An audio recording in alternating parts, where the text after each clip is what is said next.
Well, the impact case study was concerned with the work that I've been doing with the short story, popularising the short story a little bit more and contributing to a revival of interest amongst writers, readers and the general public as well. I'm a short story writer. My own collection, The Real Louise, is published by Edgehill Prize. I also publish stories quite regularly in different magazines and anthologies. But as someone who likes to read and likes to write short stories, I've become more and more interested in encouraging a wider appreciation of the short story. The short story has tended to be dominated by the full-length novel. And the traditional wisdom has been that people don't want to read short stories, that people can't sell them, and that's become a self-fulfilling prophecy. And that means that publishers haven't been all that willing to accept full-length collections.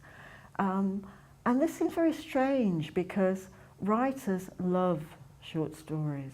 Short stories are the perfect place in which to play around with language. They're the virtuoso form of fiction writing. They're exciting and intense. And for those who just give a bit of time to their reading, the short story really stays in your mind and makes a connection with the reader.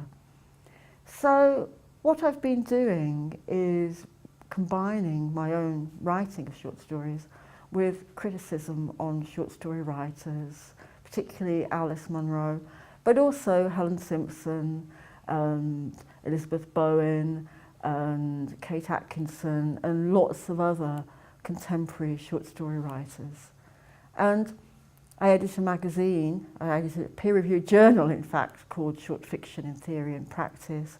I also run the Edgehill Prize, which is unique in the world of literary prizes. It's the only prize in the UK that's particularly for a published short story collection, not for an individual short story.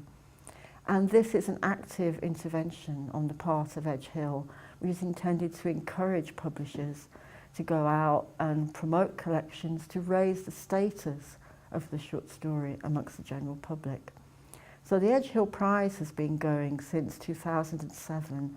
The first winner of the prize was Comte Bean. The most recent winner of the prize was the Irish writer Kevin Barry for Dark Lies the Island. And there's been a whole roll call of creative writing talent from the UK and Ireland, and of course particularly short story talent. Some of the most exciting writing that's going on today has been showcased by the Edgehill Prize, which awards £5,000 to the author of a published short story collection from the UK and Ireland. Well, it's not just me that's contributing to the revival of the short story genre. There have been a number of prizes, like the National Short Story Prize, which the BBC started. There have been people at other universities and initiatives like Thresholds at Chichester University. But all these things come together. There's a great community of short story champions that's emerged.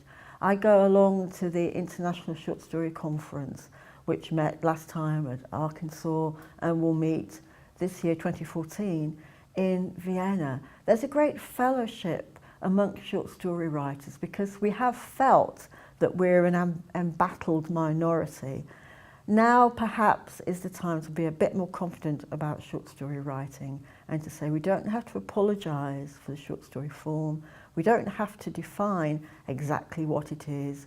We don't have to shout quite so loud about how good we are, because we know that we're good.